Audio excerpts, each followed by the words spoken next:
Bonjour à tous. Donc voilà, cet enregistrement qui n'a pas pu se faire aujourd'hui pour des raisons techniques. Donc comme ça, tout le monde pourra de nouveau visionner le cours de cette semaine. On a présenté ce matin aux élèves concernant la paracha de Vayetse. Avant de vous parler de la paracha de Vayetse, je vous ai promis quelque chose la semaine dernière que je n'ai pas eu le temps de vous dire. Et donc la semaine dernière, je vous ai expliqué que il était beaucoup question de shidduchim et de mariage. On avait commencé comme ça et on avait dit que on commencerait par cette chose-là et qu'on terminerait par cette chose-là, mais manque de temps, nous n'avons pas pu le dire.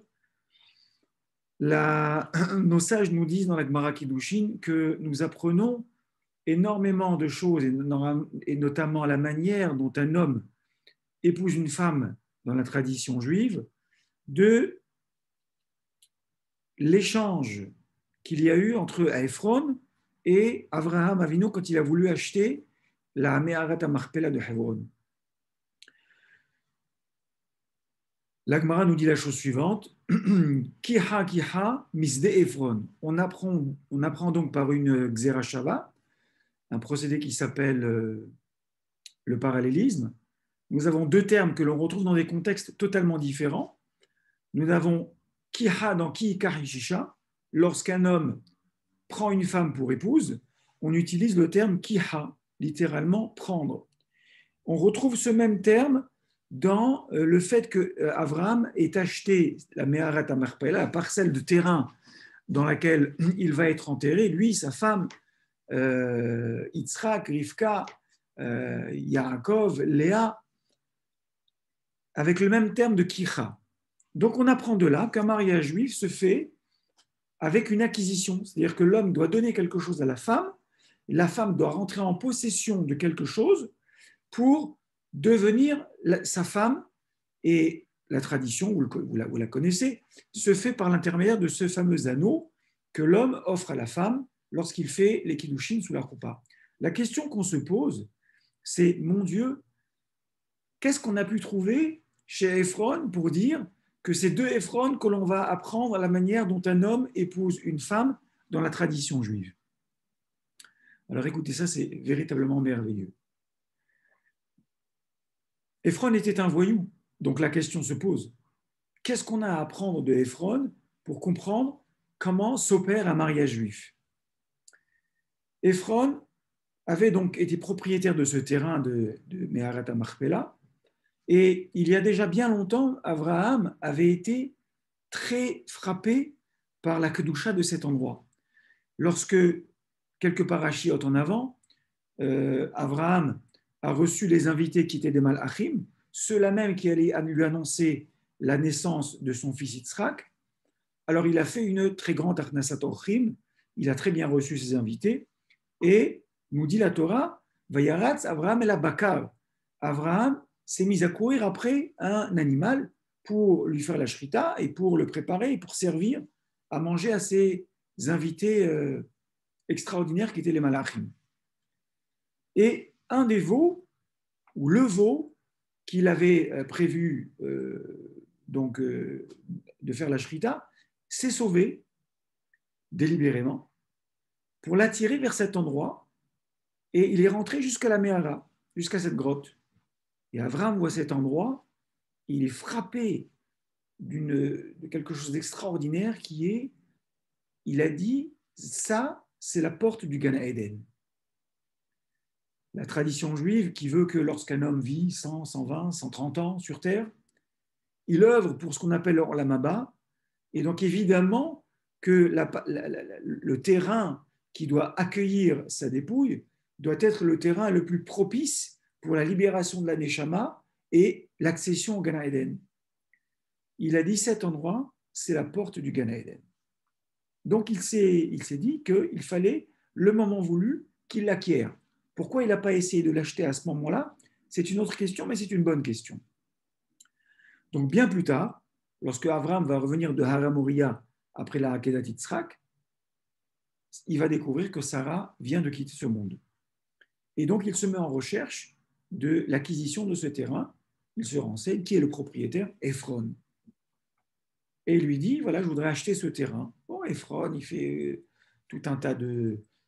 Bon, franchement, tu es un homme important chez nous, voilà, une poignée de pièces pour acheter un terrain, qu'est-ce que c'est entre toi et moi? Il propose même de le lui céder gracieusement. Abraham ne veut rien entendre parler. Il dit non, je suis prêt à te l'acheter au prix, même au prix fort. Ephron, ce voyou, sent la belle affaire et il lui fixe un prix exorbitant. On va dire, pour que ça nous parle un petit peu, 1 million d'euros pour un terrain pour lequel Ephron n'avait vu aucun intérêt.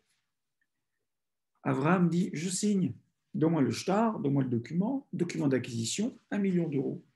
Sur ce, Ephron retrouve les siens et il dit, j'ai effectué l'affaire du siècle. J'ai cédé une parcelle de terrain sans aucune importance, sans aucune valeur, à Abraham pour 1 million d'euros. J'ai roulé un juif. Et il est fou de joie. Et il partage cette joie avec les siens. De son côté, Abraham, une fois qu'il a acheté la parcelle de terrain pour 1 million d'euros, il retrouve les siens. Et il dit également, messieurs, on va faire une grande fête. J'ai acheté la porte du Gan Eden pour 1 million d'euros. Ephron, il me l'a cédé pour seulement 1 million d'euros. Mais vous savez quoi? Même s'il m'en avait demandé 100 millions d'euros, je la lui aurais acheté. Et là, on comprend pourquoi est-ce qu'on apprend qu'un mariage juif, c'est exactement ça. C'est-à-dire deux parties qui contractent une alliance et les deux sont sidérés par l'affaire qu'ils viennent de faire. Le khatan et la kala qui rentrent sous la choupa, à l'issue de la choupa, la kala, elle sort, elle dit « Je viens de me marier avec le garçon le plus extraordinaire du monde. Je ne le mérite pas. Il ne faut pas qu'il sache à quel point il est extraordinaire. Même pas en rêve, j'aurais pu rêver d'avoir un garçon pareil. » Le khatan, lorsqu'il quitte la choupa, il part avec exactement la même réflexion. Il dit cette femme que je viens d'épouser, mon Dieu, c'est la femme la plus extraordinaire. J'ai fait l'affaire du siècle. Voilà à quoi doit ressembler un mariage juif.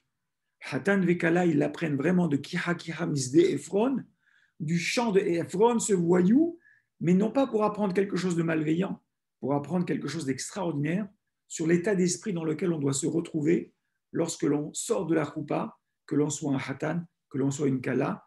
Il faut que l'on sorte avec l'idée qu'on a fait, qu'on a accompli l'affaire du siècle, qu'on a conclu l'affaire du siècle. Voilà, ça, c'était par rapport à quelque chose que je vous avais promis la semaine dernière et que je n'avais pas eu le temps de vous livrer. À présent, on va parler de la paracha de Vayetse, avec, comme d'habitude, Baruch Hashem, des choses extraordinaires. On va juste expliquer et traduire les premiers versets de la paracha et voir à quel point cette paracha est riche et voir à quel point, tous les ans, nous lisons cette paracha. Et j'ai eu cette réaction tout à l'heure lorsque j'ai donné ce cours. Quelqu'un m'a dit, c'est pas quelqu'un de, voilà, c'est pas une élève, c'est pas quelqu'un qui a 15 ans, qui a 18 ans. Mais c'est incroyable toutes ces questions. Comment est-ce qu'on a pu passer toutes ces années à côté de ces questions qui sont tellement évidentes? Baruch Hashem, c'est la richesse de la Torah, c'est la profondeur de la Torah qui nous permet de nous rendre compte à quel point elle est précieuse, à quel point nous devons l'étudier, Yomam Valaila, et à quel point elle est, à chaque fois qu'on l'étudie de nouveau, c'est un renouvellement perpétuel. Alors on y va. Vayetse Yaakov et Be'er Shava, Vayelech Hana. Yaakov est sorti de Be'er Sheva, donc il quitte ses parents sur les conseils de ses parents, tout simplement parce que son frère Esav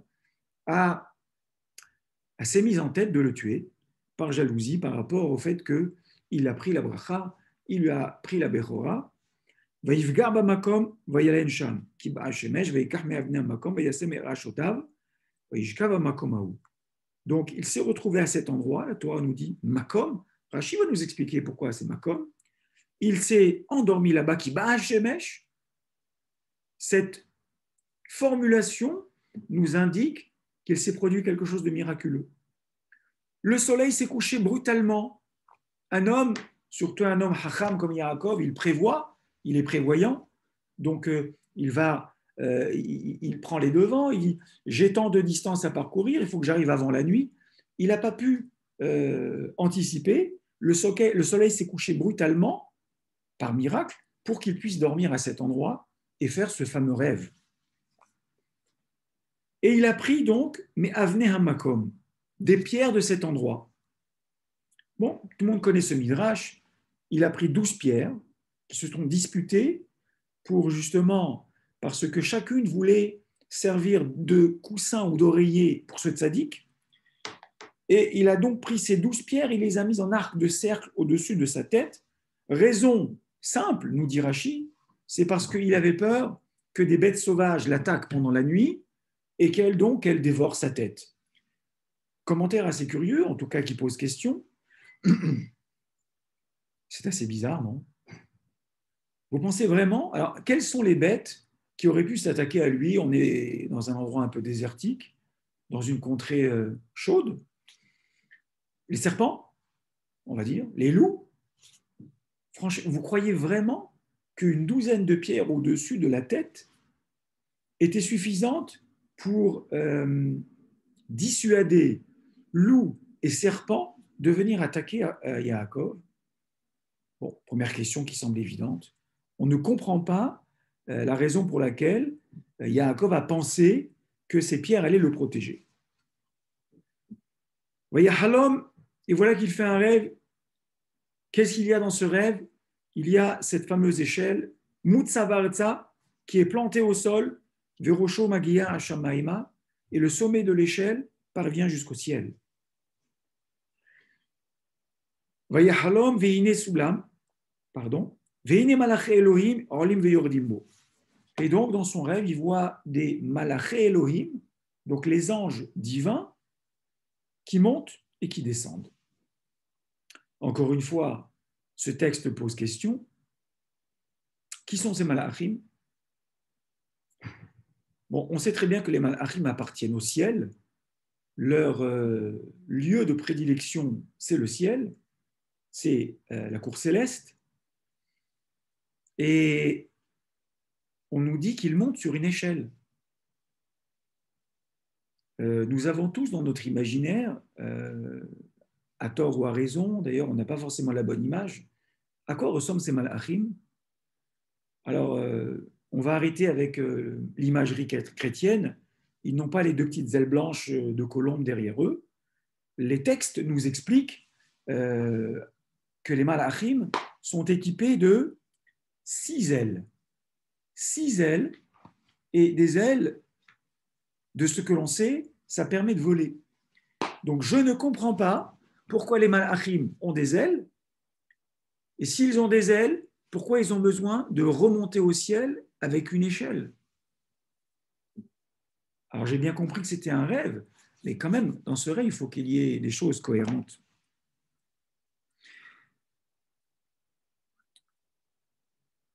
Et on nous dit, le texte nous dit ensuite, Veine Hashem nitzav alav, Hashem était debout sur cette échelle. Vayomar, il dit, Ani Hashem Eloké Avraham, je suis l'Éternel, ton Dieu, Dieu d'Avraham, ton père, Dieu d'Yitzhak. La terre sur laquelle tu dors, je te la donnerai à toi et à ta descendance. Et il lui promet que sa descendance sera nombreuse comme la poussière et qu'il va s'étendre à la surface de la terre, au nord, au sud, et que tout le monde, toutes les familles de la terre recevront des brachot à travers lui. Et il lui promet qu'il va le préserver partout où il ira, sous-entendu qu'il sera épargné, et qu'il le fera revenir sur cette terre parce qu'il ne l'abandonnera pas jusqu'à ce qu'il accomplisse ce qu'il a promis. Alors là aussi, ça pose question. On ne comprend pas pourquoi Akadosh Baruch Hu, qui se tient entre guillemets, c'est que le texte nous dit Nitzav alav, debout devant lui, et qui lui fait ses promesses. Ça veut dire que Yaakov était inquiet, ça veut dire que Yaakov avait des sujets d'inquiétude. Certes, au premier degré, il a quitté donc la maison de ses parents, il va dans un endroit incertain et il a besoin de protection. mais on voit que ça va bien au-delà du simple cercle de Yaakov, puisqu'on parle de ses enfants, de sa descendance, on parle d'une terre qu'il va hériter et qui va revenir sur cette terre alors qu'il n'en est jamais sorti. En réalité, pour bien comprendre ça, on a besoin de lire le Midrash Tanhuma. Et regardez ce que nous dit le Midrash Tanhuma. Alors, juste pour vous rappeler, Midrash Tanhuma, Midrash Rabbah ne sont pas, comme on pourrait l'imaginer, contes et légendes du peuple juif. Ce ne sont pas des petites histoires à raconter aux enfants au bord du lit avant de dormir. Ce sont des textes kadosh, ce sont des textes très anciens, ce sont des textes post-tanaïques qui ont un petit peu moins de 2000 ans et qui ont été écrits par des géants. Donc il faut les prendre avec énormément de sérieux. Certes, il faut bien les comprendre, mais en tout cas, ce que moi j'ai toujours remarqué, c'est que le Midrash vient... Vous savez, j'ai l'habitude de dire, lorsque je montre un texte, je dis la chose suivante. Là, je crois qu'on voit bien. Regardez cette page, donc c'est une page de Chumash. À votre avis, il y a plus de blanc ou il y a plus de noir? Clairement, on le voit très clairement, il y a beaucoup plus de blanc. L'espace blanc laissé sur ces pages est beaucoup plus important que l'espace noir que représente l'écriture. Donc ça veut dire que le texte de la Torah a des blancs délibérés, et ces blancs doivent être comblés. Alors si on est suffisamment hacham, on peut essayer de trouver des manières d'expliquer les vides. Ou alors, on a recours aux textes qui nous permettent de combler ces vides. Le Midrash va venir combler ce vide. Le Midrash va nous expliquer pourquoi Akadosh Baruch Hu a promis certaines choses à Yaakov pendant ce rêve. Écoutez bien. Donc le Midrash Tanhuma explique un petit peu le rêve que Yaakov est en train de faire. Amar Rabbi Shmuel bar Nachman. Rabbi Shmuel bar Nachman, il dit, c'est qui ces malachei Elohim, Olim ve Yordim, ces anges divins qui montent et qui descendent? Elou Sare Umot Haolam. Première explication, ce sont les ambassadeurs des nations du monde. D'Amar Rabbi Shmuel bar Nachman nous dit, Melamed she'alo HaKadosh Baruch Hu le'avinu Yaakov, Sara shel Bavel, Ole Shivaim, Rukim ve Yored. Hachem, il a montré sur cette échelle l'ambassadeur de Bavel, de Babylone, et il a vu qu'il a montré, il est monté sur cette échelle 70 paliers. Et il est tombé. Ensuite, il lui a montré l'ambassadeur de Madaï, qui est aussi un peuple chez qui nous avons été exilés. Hamishim Ushnaim, 52 paliers, Veyored, et il est tombé. Chez les Havan, l'ambassadeur de l'Empire grec, Méa, 100 paliers, Veyored, et il est tombé. Véchel Edom, et l'ambassadeur de Edom, c'est-à-dire les descendants de Esav, petite parenthèse au passage, exil dont nous sommes encore victimes jusqu'à ce jour. Shel Edom, Allah, Velo Yada Akama. Il est monté, et Yaakov s'est inquiété. Il dit, mais il ne tombe pas. Beota Sharan Itiare, Yaakov Avinu Vama. À ce moment-là, Yaakov Avinu a eu très peur. Shema Lazé Enlo Yerida.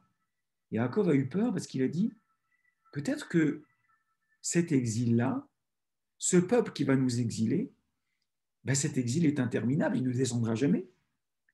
Amarlo HaKadosh Baruch Hu, Hachem il lui a dit, Ve'ata al tira avdi Yaakov ve'al tehat Israël, c'est un pasuk dans Yermia, ne crains rien Yaakov et n'aie pas peur Israël, Keviachol afilu ata ro'eu ole etzli, misham ani morido. Même si tu vois que cet ambassadeur qui représente Édom, c'est-à-dire Rome, l'Empire romain, la civilisation occidentale chez laquelle nous sommes encore asservis, même si tu la vois monter jusqu'à chez moi, ne t'inquiète pas, c'est moi qui la ferai tomber. Sheneema, im tagbiya ka nesher ve'im ke im ben kochavim sim ki necha, misham oridecha neum Hashem, un passouk dans Ovadia qui explique cette chose-là. Amar Rabbi Berechia, il a dit Beshem Rabbi Halavo, au nom de Rabbi Halavo, vers Rabbi Shmuel et de Rabbi Shmuel ben Yossina. Melamed Sheher Aou Akadosh Baruch Hu Yaakov Avinu Sarah Shel Bavel Olev Yored Shel Meadai. Donc, comme on a dit, il a montré tous les empires qui vont monter, qui vont nous exiler, qui vont nous asservir, mais qui vont finir par tomber.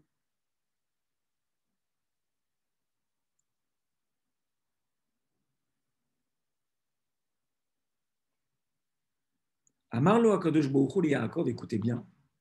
Akadosh Baruch Hu, il a dit à Yaakov, et ça c'est une partie du Midrash, de ce Midrash que peu de gens connaissent, Lama enata ole. Il dit, pourquoi tu ne montes pas? Beotashara nitiare Yaakov Avinu. Ve'amar. Yaakov Avinu a pris peur, il a dit, Keshem sheyesh la elu yerida, kach ani yesh li yerida. Et je ne monte pas. De la même manière que ceux-là sont tombés, moi aussi je vais tomber. Amarlo Akadosh Baruch Hu lui a dit, Imata ole en lecha yerida. Si toi tu montes, tu ne tomberas pas. C'est Hachem qui parle. Hein. Regardez ce que dit le Midrash. Velo et emin, velo ala. Il n'a pas cru Hachem. Si ce n'était pas écrit, on ne pourrait pas le dire. Il n'a pas cru Hachem et il n'est pas monté. Rabbi Shmuel ben Yossena hayadoresh. Rabbi Shmuel ben Yossena expliquait Bechol zot hat'u od velo et enu benifleotav. Amarlo Akadosh Baruch Hu. Hachem il lui a dit Ilou alita ve'emanta lo haita lecha yeida lerolam. Tu sais, Yaakov, si tu étais monté, si tu avais eu confiance en moi, moi je t'aurais garanti que jamais tu ne serais tombé. Et là, il velo emanta, puisque tu n'as pas eu confiance, hare banecha mishta'bedin behalu arba malchuyot ba'olam hazeh bemisim ou be'arnoniyot ou be'golgoliyot. Il a dit, puisque tu n'as pas eu confiance et tu n'es pas monté, alors maintenant, ces 4 galouillotes, ces 4 exils vont asservir tes enfants. Et comme je te l'ai dit, les exils se termineront.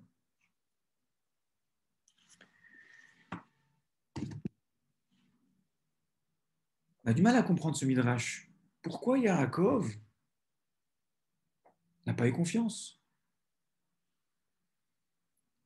Yaakov connaissait très bien le fonctionnement. Il avait roi HaKodesh, il voyait très loin.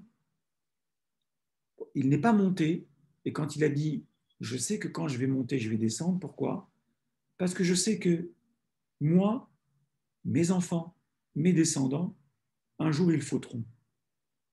Donc, monter pour ensuite tomber, je préfère l'épargner. Il avait tort.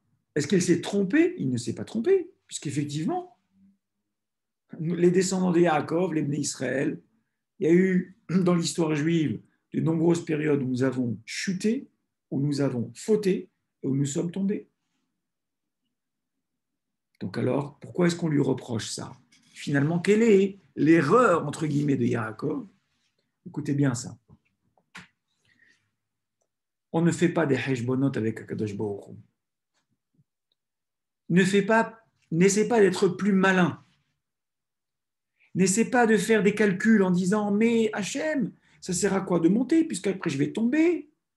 Akadosh Baruch Hu, il te dit « Fais quelque chose. » Tu le fais.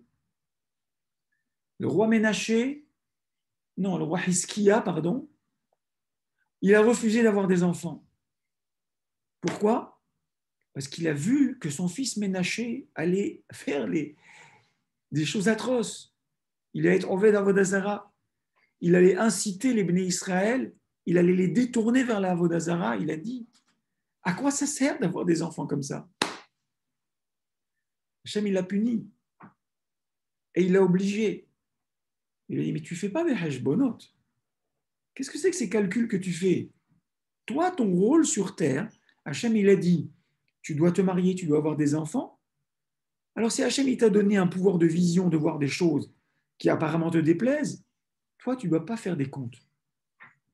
Ce que Hachem, il te demande de faire, tu le fais. Ça, c'est un peu la tmimout que la Torah nous demande. Je vais vous donner un exemple. Et comment je fais aujourd'hui pour savoir ce que je dois faire? Pas compliqué. Tout est là-dedans. Tout est dans la Torah. Il n'y a rien de ce qu'on nous demande de faire, de ce que Akadosh Baruch Hu nous demande de faire, qui ne soit pas inscrit noir sur blanc dans la Torah. Et moi, je ne peux pas commencer à dire j'ai bien aimé cette partie-là, celle-là un peu moins. La page 1214, je vais la détacher, parce que j'ai un peu de mal. Je vais vous donner un seul exemple, et on peut multiplier les exemples à l'infini.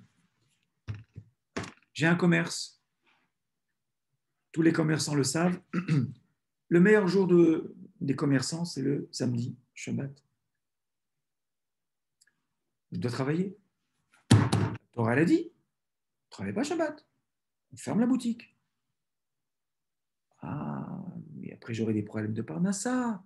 Je ne pourrai pas faire la tzedaka comme je voudrais. Je ne pourrai pas gâter ma femme et mes enfants comme je le voudrais. Et on fait ce qu'on appelle ce phénomène que je cite souvent, qui est la rationalisation. On rationalise. Et finalement, on finit par permettre ce qui est formellement interdit. Shabbat, c'est un sens interdit. Quand vous êtes en voiture, vous voulez rentrer dans une rue, et vous voyez deux panneaux de part et d'autre de la rue, sens interdit. Ça ne vous viendrait jamais à l'esprit de dire oh, ça va. Et puis en plus, je ne vous ai pas tout dit, cette rue en sens interdit vous fait gagner 5 minutes. Parce que toutes les autres rues, c'est des grands détours. Ceux qui conduisent à Paris le savent très bien. Vous ne comprenez pas, vous devez tourner à droite, mais les 18 prochaines rues à droite, c'est des sens interdits. Donc il faut passer 18 rues pour que la prochaine soit à droite, et pour revenir ensuite dans l'autre sens, et certainement se retrouver devant un sens interdit. Mais on ne négocie pas avec le code de la route. C'est sens interdit, je ne passe pas. On ne négocie pas avec la Torah. Shabbat, c'est un sens interdit. Les gens vous diront ah, mais je suis un bon juif. C'est pas très grave si je fais pas Shabbat parce que je fais plein d'autres choses. Ça ne marche pas comme ça. La Torah est un tout qui est indivisible.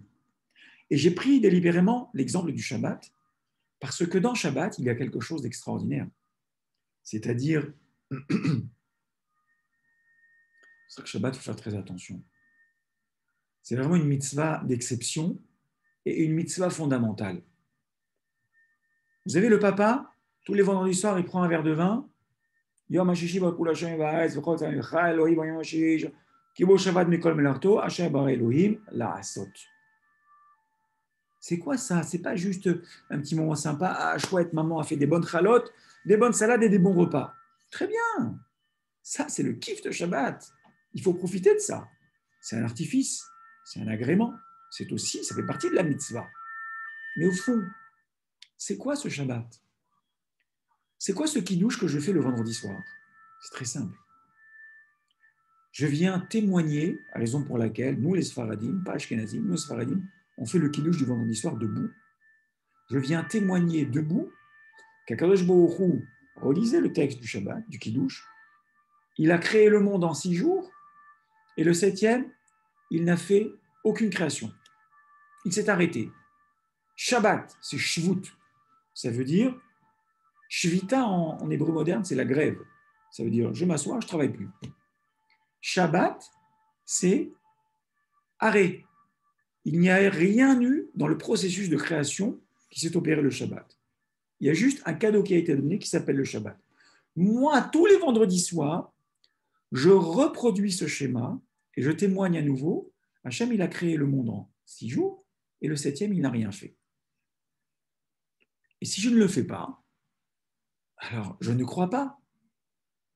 Hachem nous a demandé de venir témoigner chaque vendredi soir et de faire comme lui. Quand je ne le fais pas, je ne témoigne pas, donc je ne crois pas. C'est un peu dur à entendre ce que je vous dis, mais c'est la réalité. On ne peut pas rationaliser à l'infini et dire « mais non, c'est pas grave. Ce que je vais donner la moitié à la tzedaka lorsque je vais travailler Shabbat. » Mais qui a dit qu'on avait besoin de ta tzedaka? Pourquoi tu t'inquiètes à la place d'Akadosh Baruch Hu? Akadosh Baruch Hu, il n'a pas d'imagination pour savoir que ce pauvre-là, j'ai trouvé un autre moyen de l'aider. Vous savez, la bracha, elle descend par des canaux. Il y a des canaux, comme des tuyaux, et on fait descendre la bracha.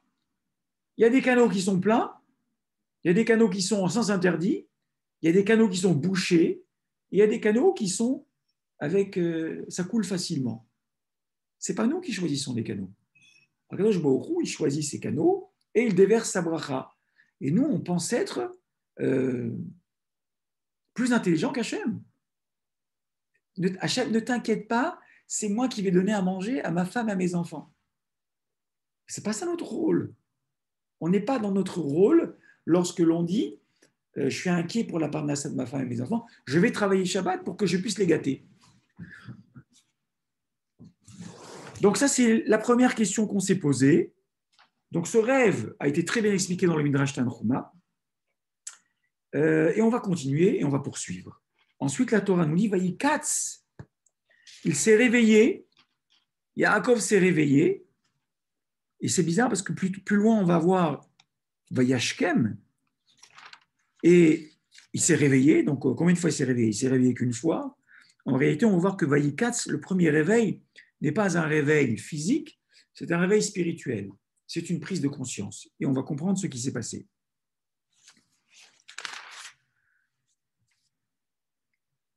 Vaïkatz Yaakov, donc Yaakov se réveille Mishenato, de son réveil, il s'est réveillé de son sommeil. Vayomer, il a dit Achen yeshachem amakom hazeh, ve'anochi lo yadati. Enfin, je comprends que Hachem est ici et je ne le savais pas. Alors, pour tous ceux qui ont fréquenté le GAN ou qui ont des enfants qui ont fréquenté le GAN, vous savez que la Mora, c'est une des premières chansons qu'on apprend. Hachem est ici, Hachem est là, Hachem est partout. C'est très bien. D'insuffler cette idée aux petits-enfants de 3 à 5 ans, c'est excellent. C'est-à-dire on grandit avec cette connaissance que Hachem, il n'est pas dans le ciel, il est partout. Et là, Yaakov a ouvert les mains, il dit « Oh là là, mon Dieu, mon Dieu, mon Dieu, maintenant je me rends compte qu'Hachem est ici. » C'est une question, ça. Une vraie question. Et enfin, on va voir qu'ensuite, il va faire quelque chose d'extraordinaire.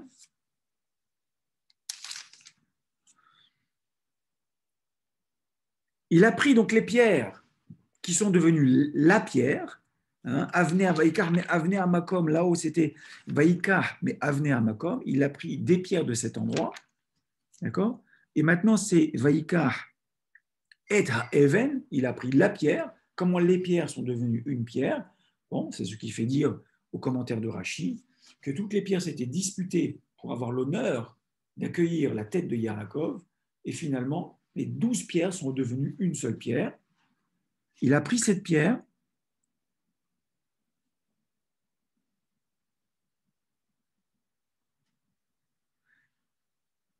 Vaïtzok Shemen al Rocha, il a versé de l'huile au sommet de cette pierre. Juste avant, j'ai oublié de vous dire, Vaïra, il a eu très peur, Vayoma, Manora Amakomazé, combien cet endroit est redoutable. Enze ki imbet Elokim, ici ça ne peut être autre chose que la maison d'Hachem, Veze Sha'ar Hashamaim, et ça c'est Sha'ar Hashamaim. Tout à l'heure je vous ai parlé de la porte du Gan Eden, maintenant je vous parle de la porte du ciel. Si je vous dis, regardez, tous les gens qui vont écouter ce cours savent très bien que quand on prie, on a envie d'être entendu. Je vous dis, voilà, je vous donne, il y a 10 portes. Si vous tapez, il y a une des 10 portes à laquelle vous tapez, c'est sûr qu'on vous ouvre derrière, et ce que vous allez demander, vous allez l'obtenir. Ah, monsieur, on veut le secret tout de suite. Tout de suite, on veut ce secret. S'il vous plaît, donnez-moi la porte. Yaakov nous apprend qu'à l'endroit où il s'est trouvé là-bas, Sha'ar Hashamaim, la porte du ciel. Ça veut dire quoi? La porte du ciel, ça veut dire tu te diriges là-bas, tu lèves les yeux, tu demandes, tu obtiens. Vous le savez très bien que cet endroit il est très particulier, c'est Har Moria. Il n'y a pas très longtemps, le père de Yaakov, Yitzhak Avinu, a été attaché par Avraham Avinu pour faire la Hakeda. Har Moria va devenir plus tard l'endroit même du Kodesh HaKodashim sur lequel va être construit le Beit Amikdash, premier, deuxième. Et aujourd'hui, quand vous allez à Yerushalayim, au Kotel, sachez que cette paracha dont on parle, c'est Sha'ar HaShamayim, c'est la porte du ciel.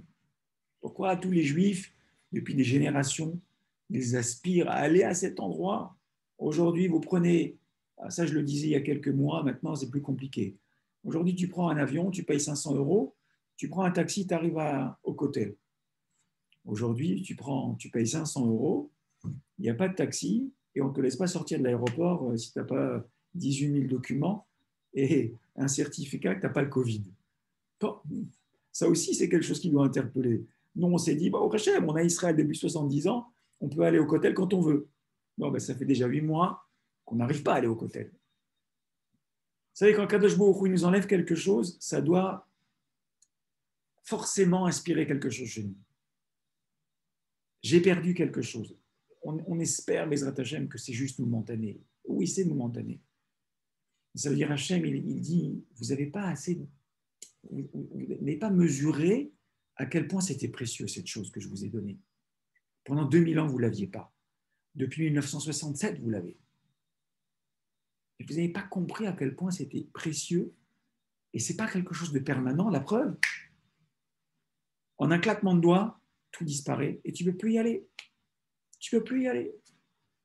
Il est raison que Bezrat Hashem, très rapidement, on va pouvoir y retourner. Je vais juste vous raconter par rapport à Sha'ar HaShamayim, la porte du ciel. Il y a un Hacham du XVIIe siècle qui s'appelle le Shlah HaKadosh, le Rav Horowitz, qui a vécu dans plusieurs pays, Pologne, Galicie.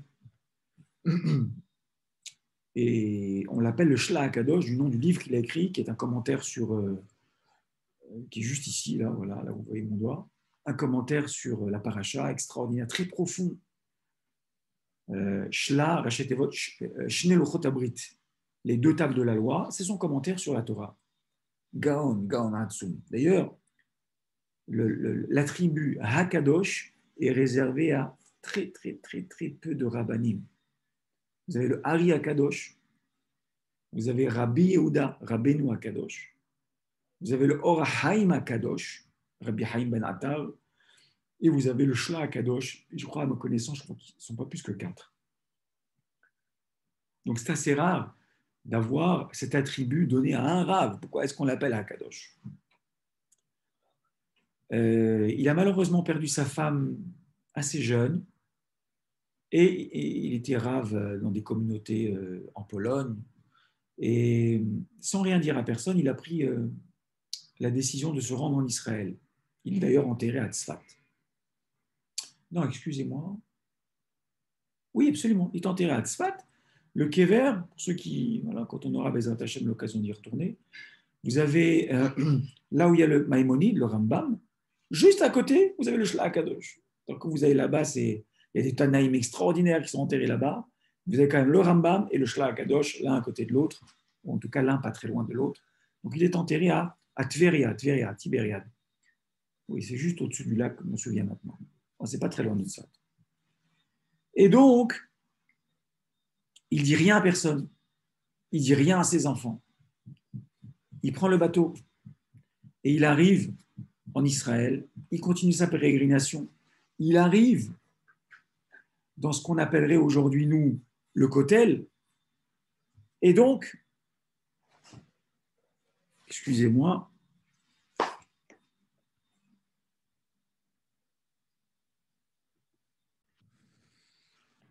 et donc il arrive à cet endroit que nous connaissons aujourd'hui comme étant le Kotel. On imagine qu'au XVIIe siècle, c'était très différent de ce à quoi ça ressemble aujourd'hui. Et il est impressionné par cet endroit.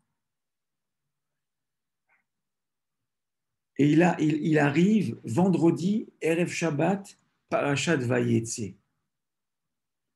Parashat Vayetze, Ze Sha'ar HaShamayim. Écoutez bien, tous ceux qui sont derrière cette réunion. Et il va commencer à rédiger. Il dit, il faut que j'écrive quelque chose, un texte que le commun des mortels, auquel le commun des mortels peut accéder facilement. Un commentaire sur la Gemara, c'est réservé à une élite. Commentaire sur le Chumash, pas toujours accessible. Il décide d'écrire un sidour. Il appelle son sidour Sha'ar HaShamayim, la porte du ciel. Et il fait une promesse que tout celui qui priera dans son sidour verra tous ses besoins exaucés. Voilà, je vous l'ai livré, vous en faites ce que vous voulez. Le sidour du Shla Akadosh, il s'appelle Sha'ar HaShamayim. On peut le trouver, à mon avis, dans toutes les bonnes librairies. Seul problème qu'on va peut-être rencontrer, nous, c'est que c'est certainement un Nusach Ashkenaz, c'est-à-dire auquel on n'est pas forcément, mais peut-être que c'est bon au moins de prier de temps à autre dans ce sidour. Donc, voilà ce à quoi est confronté Yaakov Avinu lorsqu'il se réveille. Et j'ai encore une autre question, mais je ne répondrai pas aux questions puisque j'ai promis au cours que j'ai fait ce matin, et ça c'est l'enregistrement du cours que j'ai fait ce matin, que nous donnerons les réponses, Bezrat Hashem, dans le prochain cours, mardi prochain. Cette huile, d'où provient-elle? Vous le savez très bien, c'est un autre midrash. Entre le moment où Yaakov va quitter ses parents et le moment où Yaakov va arriver à Haramoria, Yaakov va faire une mauvaise rencontre. Il va rencontrer Eliphaz, son neveu, le fils de Esav. Et Eliphaz est confronté à un dilemme terrible. Il lui dit, tonton, j'ai une mission compliquée. Oui, qu'est-ce qui se passe? Il connaissait bien, il a étudié quand même chez lui, il a grandi dans la même famille. Il lui dit, ben, c'est pas difficile, j'ai reçu ordre de mon père de te tuer. Et je dois faire kibout d'avaem. Quand papa il dit quelque chose, si papa il vous dit, tu peux aller me chercher un verre d'eau, j'ai soif, grande mitzvah, kibout d'avaem, mitzvah extraordinaire. Vous allez, vous courez. C'est une mitzvah qui vaut de l'or. Faire quelques pas à la cuisine, amener un verre d'eau à papa qui a soif ou à maman. Mais si papa il vous dit, écoute, on est un peu juste là ce mois-ci, tu vas aller faire les courses au supermarché et tout ce que tu peux voler, tu voles. Kibout d'Avem, est-ce que je dois obéir à ce que mon père me demande de faire? Il y a une mitzvah d'écouter son père, il y a une avéra de voler. Bon, évidemment, tout le monde connaît la réponse, ce n'est pas une question qui va maintenir le suspense d'une semaine. La réponse, elle est très simple. C'est évidemment que, comment on dit, c'est marqué comme ça, divrei à Rav et divrei à Talmid. Les Mishomen.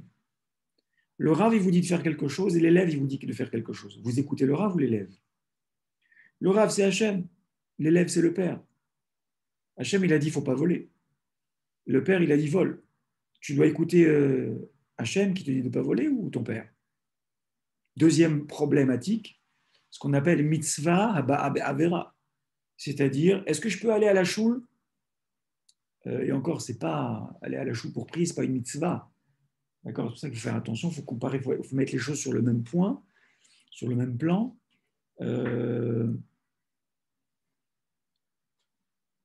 Bon, je dois aller manger sous la souka. D'accord? C'est une mitzvah de manger sous la souka. Mais pour manger sous la souka est trop loin.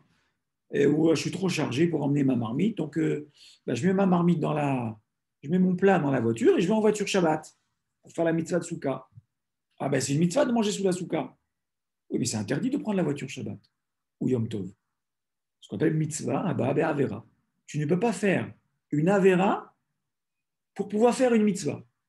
Pour pouvoir faire une mitzvah correctement, il faut qu'elle soit accomplie sans avoir fait au préalable une avera. Donc il lui dit, Eliphaz, voilà, j'ai reçu comme mission, papa il me demande de te tuer. Et moi je t'aime bien quand même, je suis embêté, mais je dois écouter papa. Et Yaakov qui est hacham, lui dit, écoute, je vais te trouver un ptor, quelque chose, et tu vas t'en sortir blanc avec tout le monde, et avec ton papa et avec moi. Tu veux pas me tuer au fond de toi? Ah non, ça m'embête. Très bien. Il lui a dit, écoute, je suis parti avec pas grand-chose, mais bon, j'ai de quoi manger, j'ai un peu d'argent, un peu de bijoux, j'ai des vêtements. et lui dit dépouille-moi de tous mes biens. Et c'est marqué, Chazal nous disent Ani Hashuv Kamet. Un pauvre est considéré comme un mort. Donc, puisque tu m'auras rendu totalement pauvre, je serai totalement mort. Juste, je te demande, je voudrais garder mon bâton parce que ça m'aide quand même à marcher la nuit, à éviter les pièges. Vous savez que Midrash raconte qu'il a fait la méadrine, mina méadrine, Eliphaz. Hein. Il lui a même enlevé jusqu'à ses vêtements pour qu'on soit bien clair qu'il est à Ani. Hein. À Ani, s'il a des vêtements, il peut les vendre. Rien. Il s'est arrangé pour que ce soit au bord d'une rivière. Tout de suite, Yaakov a plongé, Mishum Tsnirut, dans la rivière. Il dit maintenant, Hachem, je lève les yeux vers toi, il faut que tu m'aides là. Hein. C'est embêtant, hein. J'ai rien à manger, je suis dans une rivière, il va faire froid bientôt. Et Eliphaz s'en va en disant, mission accomplie. Il y a quelqu'un qui passe par là, qui ne voit pas que Yaakov est dans l'eau, et il dit, il fait chaud, je vais me rafraîchir un peu. Il enlève ses vêtements, il plonge dans l'eau, il se noie. Yaakov assiste à cette scène, il dit, ça c'est Minashemaïm. Il sort, il récupère les vêtements de ce monsieur et il continue sa route. Et donc il arrive à l'endroit Har Moria où il fait son rêve, et il fait son rêve. Et après on nous dit, mais il a mis de l'huile sur les pierres, la pierre. Question. Mais de l'huile, c'est précieux. Si Eliphaz est allé jusqu'à enlever les vêtements de Yaakov, alors c'est sûr qu'il ne lui a pas laissé l'huile. D'où vient cette huile? D'où vient cette huile?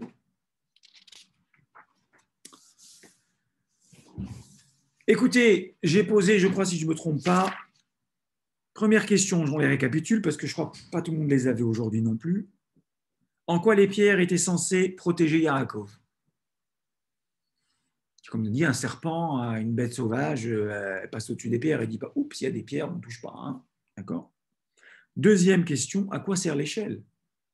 Les anges ont des ailes, il faut besoin d'une échelle pour monter et descendre. Question dans la question, on ne l'a pas posée, mais il y a un problème de circulation là. Les anges sont des créatures célestes, donc ils appartiennent au ciel. Donc il fallait dire que les anges descendent et montent, puisqu'ils viennent du ciel. C'est quoi? Olim veyordimbo. Malaché Elohim, Olim, les anges célestes, divins, montent et descendent. C'est un problème. Ils doivent descendre et monter. Troisième question, Yaakov, il ne sait pas que Hachem est partout. On a dit les enfants du Gan. Hachem est ici, Hachem est là, Hachem est partout. Quatrième question, Vaïkatz et Vayashkem. Il ne s'est pas réveillé deux fois. Vaïkatz Mishenato, on a un peu répondu à cette question. Hein. Si vous avez bien suivi le cours, je pense que vous avez la réponse. Vaïkatz Mishenato, il s'est réveillé de son sommeil, et Vayashkem, et il s'est réveillé. On ne se réveille pas deux fois. Et enfin, cinquième question, comment Yaakov a-t-il pu avoir de l'huile alors que Eliphaz, son neveu, l'a dépouillé pour accomplir la fameuse mission que son père lui a confiée? Tu dois tuer Esav, tu dois tuer Yaakov. Et Yaakov lui a dit, écoute, dépouille-moi. Ani Hashuv Kamet, un pauvre est considéré comme un homme mort, et comme ça, tu auras obéi à l'ordre de ton père. Voilà, on a, au Hashem, ce que je vous avais dit en préambule, je vous ai lu quelques versets de la paracha de la semaine Vayetse. Combien de questions déjà se posent? Combien de questions nous avons? Pourquoi on ne s'est pas posé toutes ces questions depuis tant d'années que nous lisons la paracha toutes les semaines? Ce qui me fait dire que nous avons une Torah exceptionnelle, extraordinaire, qui, au Hashem, va nous accompagner toute notre vie et va nous permettre de nous enrichir, de nous cultiver et surtout d'attiser notre curiosité en permanence. Voilà. Shavuot Tov, à bientôt.